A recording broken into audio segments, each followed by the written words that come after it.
It's very unusual for him. Family, friends, and co-workers of Johnny Thompson met at his job tonight to coordinate a search effort for the Kansas City man who hasn't been seen since July 5th. We are concerned because Johnny has been a dedicated, faithful employee, and his absence is felt by the individuals that he supports. Thompson has worked at the Center for Developmentally Disabled for 10 years. The CEO of that company says it's not like him to miss a shift. He has gone above and beyond for us, and it's time for us to do the same thing for him. That was an automatic red flag. Thompson's family found his phone on Sunday after a woman who is cooperating with authorities answered, saying that someone she knows tried selling her the device. She said that he said that he found it under the bridge near a homeless camp. That bridge, the Central Avenue Viaduct, is where those who care about him most spent the evening, searching for clues along the river and putting up flyers. So we know this is not him. It's not him. This is not in his character to not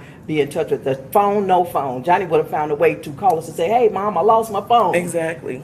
Thompson's sisters say he stayed to himself, a homebody who didn't get into trouble. He don't bother nobody. He works. He just be at work. Working, then he'll be with us, with his family. He's with his family. His family has gotten a few tips from people who believe they've seen his black Ford F-150, but there have been no physical sightings of him. Too much time has passed. There's something definitely wrong, and somebody knows something. A mix of emotions for a family who's hoping someone with information will speak up. Scared, thinking the worst. Angry, confused. Very. We just want him home. Yeah, the Kansas City and Independence police departments are working together on the missing persons case involving Johnny Thompson, but his family says he's not just missing anymore, he's dead. And I texted him the other day and told him I was cooking, just not even thinking he's not even here anymore. The last month and 9 days have been absolutely unbearable for Ronnisha Gee and her mother, Rosemary. Every day is like I'm in a fog. Johnny Thompson is Ronnie's big brother and Rose's only son. The 46-year-old disappeared on July 5th. Johnny and his black Ford F-150 haven't been seen since. We got that in the beginning. Maybe he just took a break. Or maybe he just wanted to get away. But we already knew from jump, never. Never. Johnny would never do that. Ronnie says days after her brother's phone was found near the Central Avenue Viaduct Bridge and his employer organized a search party around the area, investigators told her they had information leading them to believe Johnny was still near the Kansas River. And then he told me they did a water search on July 23rd. That search reportedly came up empty. Spokesperson with KCPD told Fox 4 this afternoon there was no new information in the case. Like, who was going to dig in and find my brother? What are y'all doing to find Johnny? The family can't imagine what condition Johnny is in. The weather has been rainy, it's been hot. You just don't know.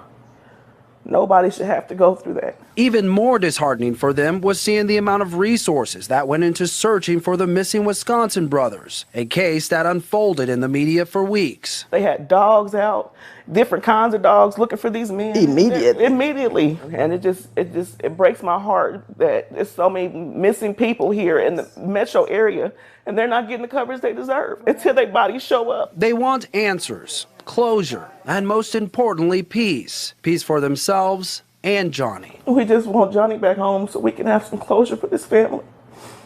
Try to move on with our life. Johnny's sister and mother say that he was a family man who stayed to himself. He worked with people with developmental disabilities for a decade. His employer tells Fox 4 that he was a model employee. If you know what happened to Johnny Thompson, call Kansas City or Independence Police. Zach Summers, Fox 4 News.